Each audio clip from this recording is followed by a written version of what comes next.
Alors que la porte du commissariat se refermait derrière elle, Clara crut qu'elle pouvait enfin respirer. Le poids de la capture de Kingpin, du raid et de l'embuscade sur les quais semblait s'atténuer, ne serait-ce que pour un instant. Max trottait à côté d'elle, ses pas plus légers qu'ils ne l'avaient été depuis des jours. Mais ensuite son téléphone a sonné. Elle jeta un coup d'œil à l'écran et se figea. Un texto, d'un autre numéro inconnu. Vous avez retiré une pièce du plateau, officier Mendoza. Le jeu n'est pas terminé. Nous regardons. Le pouls de Clara s'accéléra.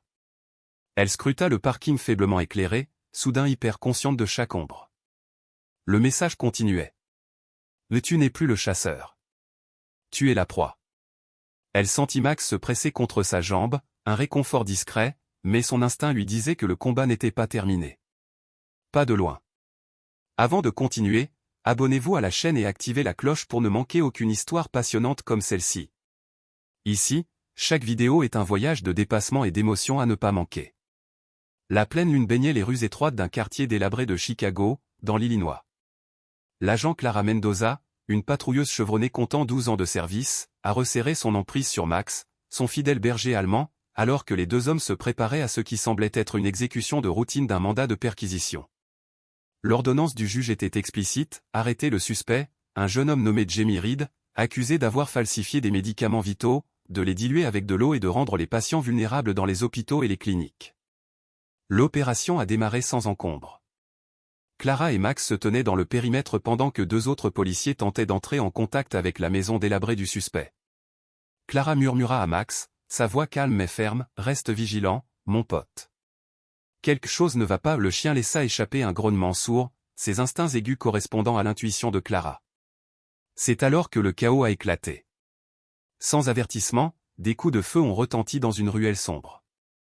Clara tomba instinctivement sur un genou, dégainant son arme à feu, tandis que Max aboyait férocement. Sur sa radio, une voix frénétique a crié « Officier à terre !» Nous avons des hommes à l'arrière, je répète, à l'arrière.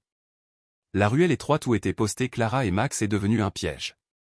Des personnages ont émergé de l'obscurité, leurs visages masqués par des bandanas, chacun brandissant des armes. Le cœur de Clara battait à tout rompre. Ils étaient en infériorité numérique, coincés et coupés des renforts. Clara murmura à Max, « C'est juste toi et moi maintenant. » Les oreilles du chien se dressèrent, prêtes à recevoir son signal. Elle savait qu'il ne pouvait pas attendre des renforts. Il devait réfléchir vite. Une voix venant de l'ombre cria, « Officier. Remettez votre arme et sortez lentement, sinon vous ne partirez pas d'ici vivant. » Clara inspira profondément. Elle ne descendrait pas sans se battre. Alors qu'elle scrutait les environs, quelque chose attira son attention, une vieille échelle de secours à peine visible sous les lampadaires vacillants. Un plan commençait à se former, mais il était risqué et Max devait jouer un rôle essentiel. « Max, » murmura-t-elle, à mes marques, crée une diversion. Les yeux perçants du chien se fixèrent sur elle, comprenant chaque mot. Clara se prépara. Alors que la tension dans la ruelle s'intensifiait, Clara savait qu'elle avait quelques secondes pour agir avant que la situation ne devienne complètement incontrôlable. Elle tendit la main vers le gilet tactique attaché à Max, attrapa une petite lampe de poche et l'attacha à son harnais. « Prêt, mon garçon » murmura-t-elle. Le grognement sourd de Max fut sa confirmation. « Maintenant » ordonna Clara d'un ton feutré. Max se précipita en avant, aboyant férocement alors que le faisceau de la lampe de poche traversait de manière erratique les murs de la ruelle, désorientant les hommes armés. Deux d'entre eux visèrent par réflexe la lumière en mouvement, tirant à l'aveugle. Clara saisit l'occasion et courut vers l'échelle de secours qu'elle avait repérée plus tôt. L'adrénaline la propulsa vers le haut alors que les balles ricochaient sur la structure métallique, mais elle n'arrêta pas de grimper jusqu'à ce qu'elle atteigne le deuxième étage. En contrebas, Max zigzaguait dans le passage étroit, avec une agilité inégalée. La voix de Clara crépitait dans les communications, K9 en mouvement. Besoin d'une sauvegarde immédiate. Hostiles armés, ruelle près d'Ashland et de la 43e. De son point d'observation, elle pouvait voir les hommes se regrouper. Leur chef, une silhouette robuste avec un tatouage de serpent distinctif enroulé autour de son avant-bras, aboyait des ordres. « Trouvez le chien. Elle est quelque part là-haut, mais c'est ce chien qui pose problème maintenant. » L'esprit de Clara s'emballait. L'escalier de secours ne tiendrait pas longtemps s'il décidait de la suivre. Son entraînement lui a appris à rester calme sous la pression, mais c'était un territoire inexploré, piégé, en infériorité numérique et avec seulement son chien comme allié. Max, toujours le partenaire fidèle, a fait demi-tour. Il s'est précipité vers une pile de caisses renversées, les faisant s'écraser bruyamment au sol. La diversion a fonctionné, les hommes se tournèrent vers le bruit et Max disparut une fois de plus dans l'ombre. Clara profita de ce bref chaos pour scruter la ruelle. Ses yeux se posèrent sur une pile de vieux réservoirs de propane près d'une benne à ordures. Elle attrapa sa radio, essayant de rester aussi silencieuse que possible. Contrôle, j'ai besoin d'une ligne claire pour tirer sur les unités. Matière dangereuse à mon emplacement, un réservoir de propane à proximité d'ennemis. Pas de réponse. La radio siffla, puis s'éteignit complètement. Son cœur se serra, mais avant qu'elle puisse pleinement comprendre la gravité d'être coupée, le chef de Snake Tattoo l'a repéré. La voilà, cria-t-il en levant son arme. Le temps a ralenti. Clara plongea à plat ventre sur l'escalier de secours, le dos appuyé contre le métal froid. Elle a sorti son arme à feu et a visé, mais avant de pouvoir tirer, un fracas soudain a résonné dans la ruelle. De l'obscurité surgit un mouvement flou. Max se jeta sur le chef, serrant ses puissantes mâchoires sur le bras de l'homme. L'arme tomba au sol tandis que l'homme hurlait de douleur, se débattant pour secouer le chien. « Au bon garçon !» a crié Clara en tirant, visant un autre attaquant qui levait son arme. L'homme recula, son arme dérapant hors de portée. Mais l'homme de Snake Tattoo ne s'effondrerait pas si facilement. Il attrapa un tuyau rouillé au sol et le balança vers Max, forçant le chien à relâcher son emprise et à reculer de quelques pas. Clara a tiré un coup de semonce en l'air, sa voix aiguë et autoritaire. « Lâchez-le. Maintenant !» Le leader se figea, pesant ses options. Mais avant qu'il puisse agir, le hurlement des sirènes qui approchaient remplit l'air. L'homme a craché au sol, jetant le tuyau de côté et aboyé à l'adresse de son équipage, « Reculez !» Le groupe s'est dispersé comme des cafards, disparaissant dans le labyrinthe des ruelles. Max, sentant que la menace immédiate était terminée, se tenait de manière protectrice devant Clara, son corps tendu et ses yeux guettant tout danger persistant. Clara descendit l'escalier de secours, ses jambes tremblant légèrement mais sa prise ferme sur son arme. Elle s'accroupit à côté de Max, lui frottant rapidement les oreilles. « Tu nous as sauvés, mon pote, dit-elle, sa voix remplie à la fois de soulagement et de fierté. Juste au moment où la première voiture de police s'arrêtait à l'entrée de la ruelle, Clara remarqua quelque chose qui brillait sur le sol près de l'endroit où l'homme au serpent tatoué avait laissé tomber son arme. Elle l'a ramassée, une petite clé USB, partiellement terraflée mais intacte. Ses sourcils se froncèrent alors qu'elle le rangeait discrètement dans sa poche. Quelque chose lui disait qu'il ne s'agissait pas seulement de la falsification de médicaments par Jamie Reed. Les hommes qui lui ont tendu une embuscade avaient un agenda différent, et cette clé USB pourrait détenir la clé pour le démêler. Pendant que d'autres policiers sécurisaient les lieux et que les ambulanciers soignaient les blessés, Clara restait aux côtés de Max, sa main posée sur sa tête. Ensemble, ils avaient survécu à l'embuscade, mais les questions restées sans réponse la laissaient mal à l'aise. Qui étaient ces hommes? Pourquoi protégeaient-ils Jamie Reed? Et qui avait-il exactement sur cette clé USB? Elle le découvrirait, quoi qu'il en coûte. La salle d'épreuve du commissariat était plus froide que d'habitude, sa fluorescence stérile projetant une lueur étrange sur les rangées d'armoires verrouillées. Clara était assise seule à un petit bureau, la clé USB qu'elle avait récupérée brillait sous la lumière crue. Max était assis à côté d'elle, la tête posée sur son genou, comme s'il sentait son malaise. Elle brancha le disque dur sur son ordinateur portable, ses doigts hésitants sur le clavier. Quelque chose dans cette affaire n'allait pas depuis le début. Le mandat d'arrêt, l'embuscade soudaine, tout cela semblait orchestré. L'instinct de Clara lui disait que ce qu'elle était sur le point de découvrir confirmerait ses pires craintes. L'écran a clignoté et un seul dossier est apparu. Intitulé « Projet vital », il était protégé par mot de passe. Clara poussa un soupir frustré en se penchant en arrière sur sa chaise. Bien sûr, marmonna-t-elle. Elle a contacté la ligne d'assistance technique du commissariat. Les Jenkins. J'ai une clé USB ici, protégée par mot de passe. Pouvez-vous le casser? Envoyez-le, répondit Jenkins avec désinvolture. Donnez-moi 1 heure ou 2. Clara savait qu'attendre la tuerait, mais elle n'avait pas le choix. En remettant le disque, elle a décidé de se pencher sur les antécédents de Jamie Reed en attendant. En ouvrant son dossier, elle parcourut l'information, 28 ans, sans antécédent, travaillait dans un entrepôt de distribution pharmaceutique. Ça ne crie pas à un cerveau criminel, murmura-t-elle, mais son instinct lui disait qu'il y avait plus. Ses pensées furent interrompues par le lieutenant Harris, sa silhouette imposante bloquant la porte. Mendoza, ça va? Sa voix était bourrue, mais il y avait une lueur d'inquiétude. Je vais bien, dit Clara, même si les événements survenus dans la ruelle lui revenaient toujours à l'esprit. Quelque chose ne va pas, lieutenant. Ces hommes n'étaient pas là pour protéger Jamie Reed, ils couvraient quelque chose de plus important. J'ai trouvé une clé USB pendant l'embuscade. C'est crypté. Harris croisa les bras, les sourcils froncés. Je n'aime pas ce son. Que as-tu vu là-bas? Clara a raconté l'embuscade, le chef de Snake Tattoo et la coordination claire des attaquants. Harris hocha lentement la tête, la mâchoire serrée. Tenez-moi au courant de ce trajet. Mais Clara, fais attention.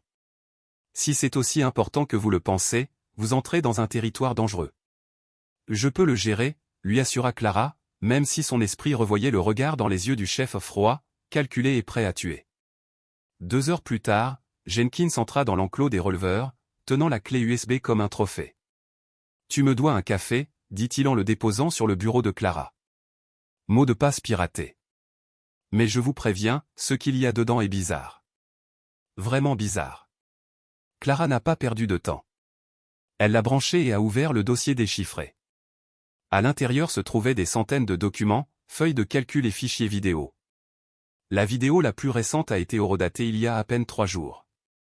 Elle a cliqué dessus et l'écran s'est rempli d'images tremblantes. La vidéo montrait un entrepôt faiblement éclairé, des rangées d'étagères métalliques remplies de caisses. La caméra a zoomé sur un groupe d'hommes, dont Jamie Reed. Ils remplissaient de petites bouteilles provenant d'un récipient plus grand, le liquide était clair mais légèrement visqueux. Qu'est-ce que c'est? Murmura Clara en se penchant plus près. Puis vint une voix grave et autoritaire, ce lot sort ce soir. Assurez-vous qu'il est dilué à 40%, ni plus, ni moins. Nous ne pouvons laisser personne comprendre. Le sang de Clara se glaça. Elle a mis la vidéo en pause et a figé l'image de l'homme qui parlait. Ce n'était pas Jamie Reed. C'était le leader de Snake Tattoo. Un aboiement soudain de Max l'a sorti de ses pensées. Les yeux du chien étaient fixés sur l'entrée du commissariat. Clara suivit son regard et son estomac se noua. Jamie Reed, menotté et encadré par 2 policiers, était conduit dans une salle d'interrogatoire.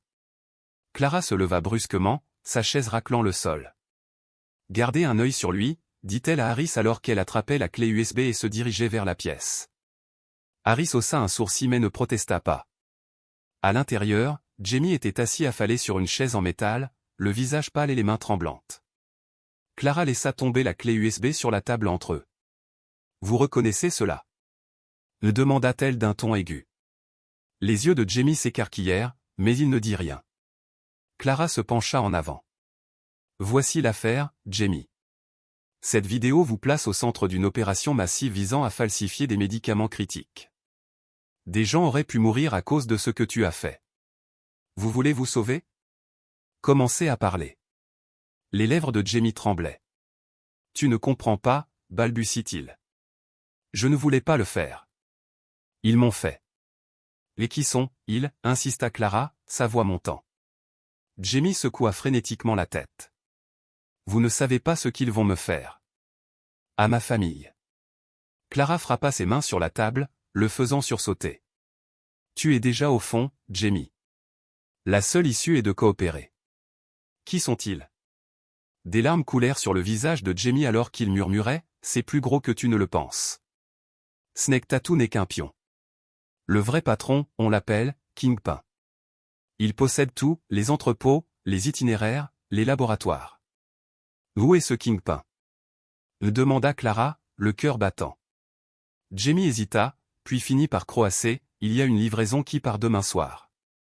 Un entrepôt du côté est, près des quais. Si vous voulez le retrouver, c'est par là que vous commencez. » L'esprit de Clara s'emballait alors qu'elle quittait la pièce, la mâchoire serrée. Demain soir sur les quais. Il ne s'agissait pas seulement d'arrêter une expédition, il s'agissait de démanteler un empire. Et Clara n'était pas sûre de pouvoir faire confiance à quelqu'un dans le commissariat pour l'aider. Sauf Max. La nuit était calme, le genre de calme inquiétant qui signalait généralement que quelque chose se préparait dans l'ombre. Clara gara sa voiture banalisée à un pâté de maison des quais, coupant le moteur et laissant le silence s'installer autour d'elle. Max était assis sur le siège passager, le corps tendu et les oreilles dressées. « Prêt pour ça, partenaire ?» me demanda-t-elle doucement, sa main effleurant sa fourrure. Max répondit par un léger gémissement, ses yeux ambrés reflétant sa détermination. L'esprit de Clara était une tempête de projets et d'imprévus. Elle n'avait pas informé le commissariat de l'opération du quai. Quelque chose dans cette affaire semblait trop important, trop compromis. Si l'avertissement de Jamie Reed concernant un « Kingpin » était vrai, il ne s'agissait pas d'un simple fiasco de plus, il s'agissait d'une entrée directe dans la fosse aux lions. Elle vérifia son équipement, son arme de poing, une lampe de poche, un appareil photo compact comme preuve et la laisse tactique de Max. Son cœur battait à tout rompre alors qu'elle sortait du véhicule, conduisant Max à travers les rues sombres en direction des quais. L'entrepôt se profilait devant nous, sa structure délabrée mais imposante. Clara se glissa dans l'ombre, se pressant contre l'extérieur rouillé tout en scrutant la zone. Des lumières tamisées clignotaient au-dessus de l'entrée, où deux hommes montaient la garde, armés de fusils en bandoulière. Ce n'étaient pas des amateurs. Clara s'accroupit et murmura à l'oreille de Max, « Fais le tour.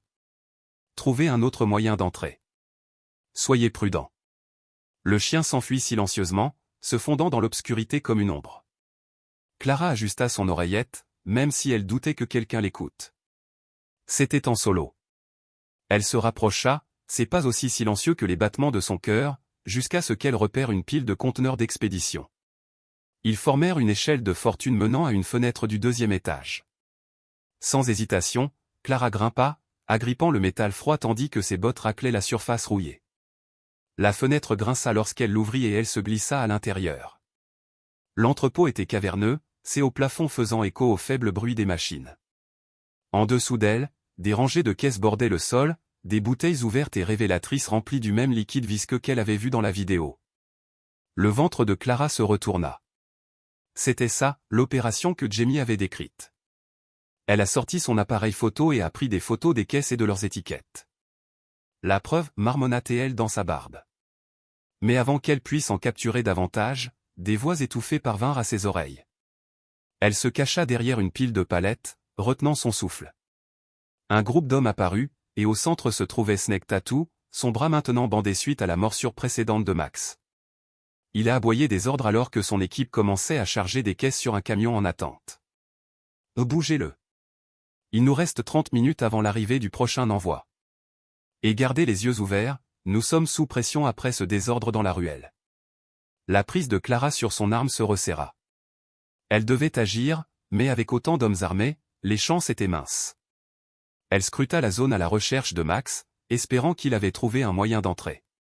Soudain, elle le repéra où une silhouette élégante se précipitant à travers les ombres en contrebas, se déplaçant entre les piles de caisses avec une précision exercée.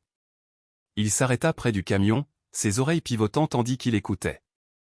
Les yeux de Clara suivirent son champ de vision jusqu'à une porte latérale.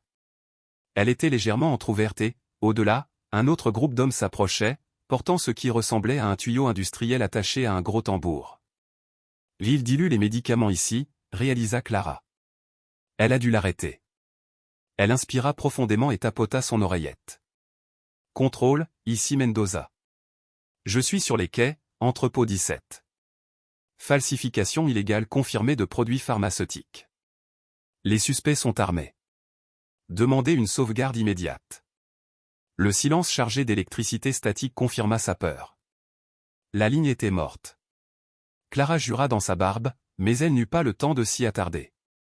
Elle a fait signe à Max d'un geste de la main, et le chien a répondu instantanément, tournant autour du groupe près du camion. Elle pointa son arme sur l'homme le plus proche et apparut, sa voix coupant le bruit. « Police de Chicago. Lâchez vos armes et éloignez-vous des caisses. » La réaction a été immédiate. Les hommes se retournèrent, certains sortant leurs armes. Snake Tattoo croisa les yeux sur elle, un sourire s'étalant sur son visage. « Eh bien, eh bien. On dirait que le chien nous a amené le flic. » Avant qu'elle puisse répondre, le chaos éclata.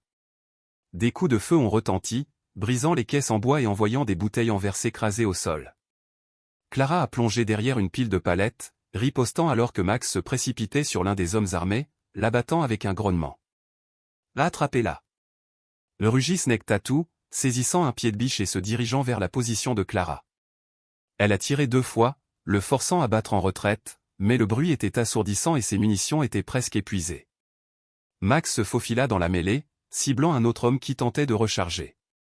Ses mâchoires se resserrèrent sur le bras de l'homme, le désarmant avant de s'éloigner à nouveau.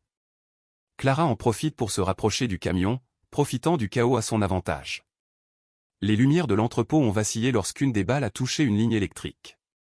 L'obscurité soudaine a plongé les hommes dans le désarroi, mais l'entraînement de Clara a commencé. Elle a sorti sa lampe de poche, le faisceau traversant l'obscurité alors qu'elle cherchait Snake Tattoo. Il l'a trouvé en premier. Un coup violent porté sur son côté l'envoya s'étaler au sol, son arme dérapant hors de portée. Snake Tattoo la surplombait, pied de biche à la main. Vous ne savez tout simplement pas quand arrêter, n'est-ce pas? Avant qu'il puisse frapper, Max apparut de nulle part, se jetant sur la poitrine de l'homme. La force a projeté Snake Tattoo au sol et Clara s'est précipitée pour récupérer son arme. Elle le pointa directement sur sa tête. « Ne bouge pas !» écria-t-elle, sa voix ferme malgré l'adrénaline qui coulait dans ses veines. Snake Tattoo se figea, ses yeux se balançant entre Clara et le chien hargneux qui le clouait au sol. Pour la première fois, la peur apparut sur son visage. Des sirènes hurlaient au loin, les renforts étaient enfin arrivés. Mais alors que Clara se tenait au-dessus de son captif, elle ne pouvait s'empêcher de penser que le véritable danger était toujours là. Snake Tattoo était peut-être le muscle, mais le cerveau ou le Kingpin était toujours dans l'ombre, tirant les ficelles. Et Clara savait que c'était loin d'être terminé. Le commissariat bourdonnait du chaos contrôlé d'une enquête en cours. Snake Tattoo, menotté et battu, a été traîné le long de rangées de bureaux jusqu'à une cellule de détention. Son regard se tourna vers Clara alors qu'il était poussé à l'intérieur, mais elle ne broncha pas. Max se tenait à ses côtés, le regard inflexible. Le lieutenant Harris s'approcha, le visage sombre. « Bon travail sur les quais, Mendoza, mais vous êtes entré sans autorisation. » Encore. Son ton contenait de la frustration, mais ses yeux trahissaient de l'inquiétude. « À quoi pensais-tu » Clara croisa les bras, croisant son regard uniformément. « Nous avons attrapé Snake Tattoo en flagrant délit et j'ai des preuves de la scène. Attendre aurait signifié tout perdre. Cette opération est plus importante qu'on ne le pensait. » Harris soupira en se frottant la tempe. « Bien. Mais les cuivres n'apprécieront pas ça. Que as-tu trouvé ?» Clara lui tendit une copie du dossier de preuves qu'elle avait compilé à partir de la clé USB et de l'entrepôt. Snake Tattoo n'est pas le patron. Ce n'est qu'un intermédiaire. Le véritable acteur est quelqu'un qu'ils appellent Kingpin. Il contrôle la chaîne d'approvisionnement, de la falsification à la distribution. Et nous n'avons ni nom ni visage. Harris feuilleta le dossier, son expression s'assombrissant. Et le tatouage de serpent? A-t-il parlé? Pas encore, répondit Clara. Mais il le fera. Harris jeta un coup d'œil à Max, emmenez votre partenaire et reposez-vous. Je vais assigner quelqu'un pour prendre la première mesure contre lui. Clara secoua la tête. Non. Je vais m'en occuper. La salle d'interrogatoire était petite, avec une seule table en métal et un miroir sans teint. Snake Tattoo était assis affalé, ses mains menottées posées sur la table. Clara entra, l'expression d'acier. Elle posa un dossier sur la table, l'ouvrit et étala les photos de l'entrepôt, les caisses, le matériel de dilution et l'image vidéo accablante. « Sautons les jeux », commença Clara, la voix froide. « Nous vous avons sur les lieux, avec les preuves. Vous risquez des années, des décennies, à moins que vous ne commenciez à parler. » Snake Tattoo gloussa, son sourire s'élargissant. « Tu ne me fais pas peur, flic. J'ai déjà vu votre type. Tout aboie, pas de morsure. » Max, assis tranquillement au pied de Clara, laissa échapper un grognement sourd. L'homme tressaillit légèrement, sa confiance vacillant pendant une fraction de seconde. « Le chien mignon, » dit Snake Tattoo, sa voix dégoulinante de fausse bravade. « Mais je sais comment ça marche. Vous n'avez pas de quoi m'épingler pendant plus de quelques années. Et quand je serai absent, Kingpin prendra soin de moi. » Clara se pencha en avant, les yeux plissés. « Tu penses que Kingpin se soucie de toi? Vous êtes jetable. Vous pensez qu'il va risquer son empire pour sauver un voyou comme vous? Vous avez tort. Pour la première fois, le sourire de Snake Tattoo s'effaça. Clara a continué. Aidez-moi, et peut-être que je pourrai vous tenir à l'écart de la population générale. Ne le faites pas, et je veillerai personnellement à ce que vous croupissiez dans une cellule avec tous les voyous qui ont toujours voulu un morceau de vous. La mâchoire de Snake Tattoo se serra, sa bravade s'effondra. Il se pencha en arrière, regardant le plafond. Vous êtes au-dessus de votre tête, madame, marmonna-t-il. Mais bien. Je vais vous le dire, le prochain mouvement de Kingpin est plus important que tout ce que vous avez vu jusqu'à présent. Vous pensez que les quais étaient en mauvais état? C'était juste du nettoyage. La vraie cargaison part dans 3 jours. Vous? Demanda Clara. Il sourit. Tu vas devoir travailler pour celui-là. Clara serra les poings, mais avant qu'elle puisse pousser plus loin, un coup à la porte l'interrompit. Harris passa la tête, le visage sombre. Claire. Un mot. Elle sortit en fermant la porte derrière elle. Qu'est-ce que c'est? Demanda-t-elle d'un ton aigu. Nous avons un problème, dit Harris à voix basse. Snake Tattoo n'est pas qu'un voyou. Il a des relations avec les autorités municipales et la rumeur se répand déjà que quelqu'un essaie de le protéger. Je viens de recevoir un appel du bureau du procureur, ils mettent fin à son interrogatoire. Quoi? Siffla Clara. Nous arrivons enfin à quelque chose. Harris leva les mains dans un geste d'impuissance. Je n'aime pas ça plus que toi, mais nos ordres sont clairs. Démissionner. L'esprit de Clara s'emballait. Le système était compromis et Snake Tattoo était désormais devenu intouchable. Mais son instinct lui disait que c'était exactement ce que voulait Kingpin. Quel que soit ce caïd, il avait le pouvoir et il surveillait. Cette nuit-là, Clara était assise dans son petit appartement, son ordinateur portable ouvert sur la table basse. Max était allongé à ses pieds, sa respiration rythmée étant le seul son de la pièce. Elle a rejoué les images de l'entrepôt, étudiant chaque visage, chaque détail. Son téléphone sonna. Un message d'un numéro inconnu. Vous creusez trop profondément, officier Mendoza. Arrêtez, ou vous le regretterez. Clara regardait l'écran, son pouce accélérant. Elle s'était attendue à des menaces, mais celle-ci lui parut différente, immédiate et personnelle. Elle baissa les yeux sur Max, qui était maintenant alerte, sentant sa tension. Bon, on dirait que nous sommes à nouveau seuls, murmura-t-elle. Alors que les lumières de la ville clignotaient dehors, Clara prit une décision. Si le système ne la laissait pas éliminer Kingpin via les canaux officiels, elle le ferait à sa manière. Mais elle aurait besoin d'aide. Elle attrapa son téléphone et composa un numéro qu'elle n'avait pas utilisé depuis des années. Après quelques sonneries, une voix familière répondit, teintée à la fois de surprise et de prudence. « Claire ? Cela fait un moment. De quoi avez-vous besoin ? » J'ai besoin de renfort, dit Clara d'une voix ferme. Quelqu'un en qui je peux avoir confiance. Tu es là ? Il y eut une pause, puis un petit rire. Vous me connaissez. Toujours. La ligne fut coupée et Clara se pencha en arrière, expirant lentement. Les enjeux n'avaient jamais été aussi élevés, mais elle ne reculait pas. Pas maintenant. Jamais. La perquisition dans l'entrepôt avait ébranlé Clara, mais le mystérieux message sur son téléphone a renforcé sa détermination. Elle était officiellement une cible, mais arrêter de fumer n'était pas une option. La seule façon de sortir de ce labyrinthe était de le traverser, et la première étape était de renouer avec quelqu'un en qui elle pouvait avoir confiance, Marcus Vega, son ancien partenaire. Marcus avait quitté les forces il y a des années sous un nuage de suspicion, accusé d'avoir franchi des lignes que Clara n'était pas sûre d'avoir jamais franchies. Il avait l'instinct d'un flic mais l'ingéniosité de quelqu'un qui opérait en dehors de la loi, un mélange dont Clara avait besoin pour affronter Kingpin. Le restaurant où ils se sont rencontrés était presque vide, à l'exception de quelques travailleurs de nuit qui prenaient leur café. Marcus était assis dans le coin arrière, sa silhouette plus grande que nature dans la cabine exiguë. Ses yeux sombres se tournèrent vers Clara alors qu'elle s'approchait, et un petit sourire narquois tira sur ses lèvres. « Ça faisait longtemps, Mendoza, dit-il, sa voix douce mais empreinte du courage de quelqu'un qui en avait trop vu. » Clara se glissa sur le siège en face de lui, ses mouvements étant prudents. « Merci de m'avoir rencontré. » Marcus se pencha en arrière, croisant les bras.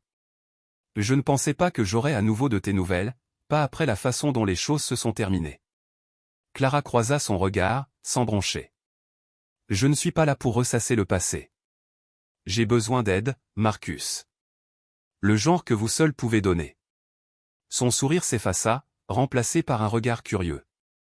Aide pourquoi? Clara sortit son téléphone et lui montra le message. Je cours après quelqu'un de grand. Un baron de la drogue se faisant appeler Kingpin. Son opération consiste à empoisonner des fournitures médicales et à diluer des médicaments qui sauvent des vies. Des gens meurent et il utilise des muscles comme Snake Tattoo pour faire fonctionner son empire. Marcus laissa échapper un faible sifflement. Ça a l'air compliqué. C'est vrai, a admis Clara. Snake Tattoo est en détention, mais le système est compromis. Il m'arrête avant que je puisse arriver à Kingpin. Marcus se pencha en avant et posa ses coudes sur la table. Et tu penses que je peux t'aider parce que... Vous avez encore des contacts, dit fermement Clara. Du genre à pouvoir nous renseigner en dehors des canaux officiels. Je dois trouver Kingpin, et je dois l'abattre sans les formalités administratives. Marcus l'étudia pendant un moment, puis acquiesça lentement. Bien. Mais vous savez ce qu'on dit, une fois que vous quittez la grille, vous ne pouvez plus revenir en arrière. J'en ai déjà fini, répondit Clara.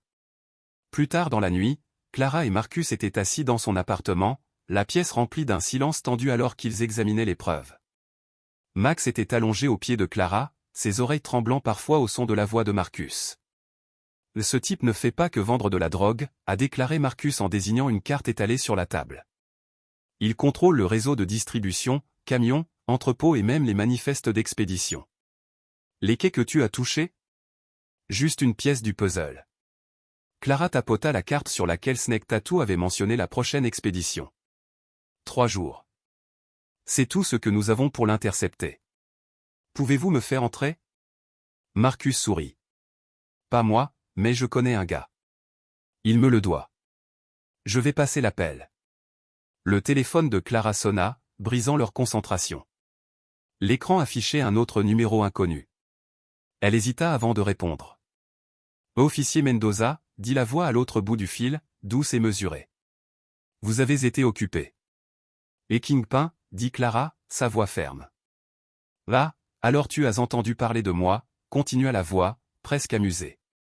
Alors tu sais qu'il est dans ton intérêt de laisser tomber ça. Je ne laisse pas les tueurs en liberté, rétorqua Clara. Kingpin rit, le son glaçant. Des mots courageux. Mais le courage ne vous protégera pas, ni vous ni votre partenaire. Le ventre de Clara se serra. Que veux-tu? Je veux que tu arrêtes. C'est tout. Vous avez déjà vu jusqu'où s'étend ma portée. Imaginez ce que je pourrais faire si j'étais vraiment motivé. La ligne est tombée en panne. Clara reposa le téléphone, la mâchoire serrée. Marcus haussa un sourcil. Discussion amicale? Il sait pour toi, dit doucement Clara. Nous manquons de temps. Le lendemain matin, le contact de Marcus a livré. Se faisant passer pour des dockers, Clara et Marcus ont été introduits dans l'entrepôt sous prétexte de charger une cargaison. Max, caché dans une camionnette à proximité, attendait le signal de Clara. L'opération était massive, des caisses de médicaments dilués étaient empilées jusqu'au plafond, des chariots élévateurs bourdonnant comme sur des roulettes. Clara a repéré le remplaçant de Snake Tattoo, un homme nerveux avec un presse-papier aboyant des ordres. À côté de lui se tenait une silhouette qui lui glaçait le sang. Caïd. Contrairement à Snake Tattoo, Kingpin ne s'habillait pas comme un voyou. Il portait un costume sur mesure, ses mouvements étaient précis et délibérés. Mais ses yeux étaient froids, calculateurs et dangereux. Clara murmura dans son oreillette cachée, Target a confirmé. Kingpin est sur place. La voix de Marcus crépitait à son oreille. Gardez-le au frais. Nous devons nous en tenir au plan. Le plan était simple, rassembler des preuves, marquer l'envoi et appeler des renforts une fois qu'ils étaient clairs. Mais rien dans tout cela ne semblait simple. Kingpin était trop proche et les enjeux étaient trop élevés. Clara se rapprocha des caisses et sortit son téléphone pour prendre des photos. Elle était sur le point de faire signe à Marcus lorsque la voix de Kingpin traversa l'air. Toi. Clara se figea. Kingpin la regardait directement, son expression illisible. Amenez-la ici, ordonna-t-il. Avant qu'elle ne puisse réagir, 2 de ses hommes l'attrapèrent et l'entraînèrent vers l'avant. La voix de Marcus explosa dans son oreillette. Avorté. Sortez maintenant. Clara serra les dents alors qu'elle était poussée devant Kingpin. Son regard la transperça et, pour la première fois, elle sentit à quel point elle était dépassée. « Vous m'avez causé un sacré mal de tête, officier Mendoza, » dit Kingpin, sa voix calme mais menaçante. « Dis-moi, qu'est-ce que ça fait de chasser un fantôme ?» Clara n'a pas bronché. « Je ne poursuis pas un fantôme. Je te poursuis. » Kingpin sourit froidement. Audacieux. Mais c'est stupide. La main de Clara se dirigea vers son arme dissimulée alors qu'elle jetait un coup d'œil vers la camionnette. Si elle pouvait juste faire signe à Max. L'étreinte des deux hommes de main qui détenaient Clara se resserra alors que Kingpin se rapprochait, son regard froid et calculateur se fixant sur le sien. Son costume sur mesure était impeccable, l'image du contrôle, mais ses paroles étaient venimeuses. « Vous avez parcouru un long chemin, officier Mendoza, dit-il doucement. Loin. » Le cœur de Clara battait à tout rompre alors qu'elle scrutait les environs, notant chaque sortie et calculant son prochain mouvement. Ses doigts tremblaient, impatients de faire signe à Max, mais elle devait continuer à parler à Kingpin pour gagner du temps. « Des gens meurent à cause de toi, » cracha Clara, la voix ferme malgré la pression du moment. « Vous pensez que vous êtes intouchable, mais vous avez commis des erreurs. J'ai les preuves pour t'enterrer. » Le sourire de Kingpin ne faiblit pas. « Des erreurs ? Non, officier. C'est vous qui vous trompez. Vous pensez que les preuves et la justice signifient quelque chose pour quelqu'un comme moi ? Il désigna l'entrepôt animé. Cette opération finance des hommes politiques, des forces de l'ordre, des juges. Vous vous trouvez au cœur d'un système que je contrôle. Clara serra les poings. Pas pour longtemps. Le sourire de Kingpin disparut, remplacé par un regard glacial. Nous verrons cela. Avant qu'il puisse signaler ses hommes, Clara agit. Elle piétina violemment le coup de pied de l'homme à sa gauche, le faisant crier et desserrer sa prise. Elle se retourna, donnant un coup de coude pointu à l'autre, se libérant. Max, elle a crié. Depuis l'ombre, Max a fait irruption dans l'entrepôt comme un éclair, son aboiement profond résonnant sur les murs. La pièce est entrée dans le chaos. Les ouvriers ont laissé tomber des caisses et se sont précipités pour se mettre à l'abri tandis que Max se précipitait sur l'homme de main le plus proche, l'abattant avec précision. Clara se cacha derrière une pile de caisses, dégainant son arme. Elle a tiré 2 coups de semonce en l'air, sa voix coupant le bruit. « Police de Chicago. Lâchez vos armes. » Certains hommes hésitaient, leur loyauté vacillant face à son autorité et aux chiens hargneux qui déchiraient leurs rangs. Mais la voix de Kingpin était percutante, nette et autoritaire. « Abattez-la. » Clara s'est esquivée alors que les balles sifflaient devant elle, brisant le bois autour d'elle. Max a esquivé la mêlée, désarmant un autre attaquant avant de revenir aux côtés de Clara. « Au bon garçon, » murmura-t-elle en rechargeant son arme. Dans son écouteur, la voix de Marcus crépitait. « La sauvegarde est en route. Tenez bon. » Pas assez serré, marmonna Clara en jetant un coup d'œil par-dessus la caisse. Kingpin se retirait vers le quai de chargement, flanqué de 2 gardes du corps. L'instinct de Clara s'est déclenché. Elle ne pouvait pas le laisser s'échapper. « Max, talon !» ordonna-t-elle, et le chien s'aligna alors qu'il se dirigeait vers le quai. Kingpin atteignit le quai, où un SUV noir tournait au ralenti, son moteur grondant. Il se tourna vers ses gardes du corps. « Calez-la. Je vais finir ça moi-même. » Les 2 hommes hochèrent la tête et se tournèrent vers Clara au moment où elle tournait au coin de la rue. Elle en laissa tomber un d'un coup net dans la jambe, et Max sauta sur l'autre, ses mâchoires serrées sur le bras de l'homme. Kingpin monta dans le SUV, le véhicule faisant une embardée vers l'avant. Clara courut après, tirant sur les pneus.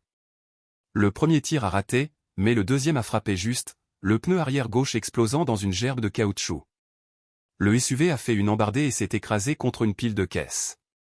L'air était épais de fumée et de chaos alors que Kingpin sortait de l'épave. Clara leva son arme, d'une voix ferme. « C'est fini, Kingpin. » Les mains en l'air. Il se tourna, le visage tordu par la fureur, et sortit un petit pistolet de l'intérieur de sa veste. Mais avant qu'il puisse viser, Max se précipita, lui enlevant l'arme des mains et le plaquant au sol. « Au bon garçon, Max, » dit Clara en s'approchant prudemment. Elle a menotté Kingpin, d'une voix ferme. « Vous êtes en état d'arrestation. » Le hurlement des sirènes devint plus fort tandis que les voitures de police s'arrêtaient en hurlant devant l'entrepôt. Les agents ont afflué pour sécuriser les lieux. Marcus s'approcha, le visage mêlé de soulagement et de fierté. « Beau travail, Mendoza, dit-il en lui frappant l'épaule. Clara expira profondément, l'adrénaline diminuant enfin. Elle jeta un coup d'œil à Kingpin, qui était traîné vers une voiture de police, son costume autrefois impeccable maintenant sale et déchiré. « Ce n'est pas fini », a sifflé Kingpin alors qu'il était chargé dans la voiture. « Vous n'avez fait qu'effleurer la surface. » La mâchoire de Clara se serra. Elle savait que la lutte contre la corruption ne prendrait pas fin avec l'arrestation de Kingpin, mais pour l'instant, la menace immédiate était neutralisée. Elle baissa les yeux sur Max, qui remuait la queue, inconscient de la gravité du moment. Elle s'agenouilla, ébouriffant sa fourrure. « Nous l'avons fait, partenaire. » Plus tard dans la nuit, de retour au commissariat, Clara s'assit à son bureau, examinant la montagne de documents générés par l'affaire. Max était allongé à ses pieds, ronflant doucement. Harris s'approcha, un sourire rare sur le visage. « Vous avez fait du désordre là-bas, dit-il. Mais vous avez obtenu des résultats. Kingpin s'en va pour longtemps. » Clara hocha la tête, l'épuisement évident dans son expression. Il y a encore du travail à faire. Il ne bluffait pas, son réseau est vaste. Le sourire de Harris s'effaça. Un pas à la fois, Mendoza. Rentre chez toi. Reposez-vous. Clara baissa les yeux sur Max, puis de nouveau sur Harris. Je pense que nous l'avons mérité. En quittant le commissariat, les lumières de la ville projetant de longues ombres sur la rue, Clara ne pouvait s'empêcher de penser que ce n'était que le début. Mais pour l'instant, elle avait Max à ses côtés et la satisfaction de savoir que, malgré des obstacles écrasantes, ils avaient gagné. Si vous avez aimé cette histoire et que vous souhaitez plus de contenu comme celui-ci, laissez un like, partagez-la avec quelqu'un dont vous savez qu'elle sera émue, et bien sûr, abonnez-vous à la chaîne. Ensemble, nous explorerons des histoires inspirantes et des moments qui touchent le cœur. À la prochaine vidéo.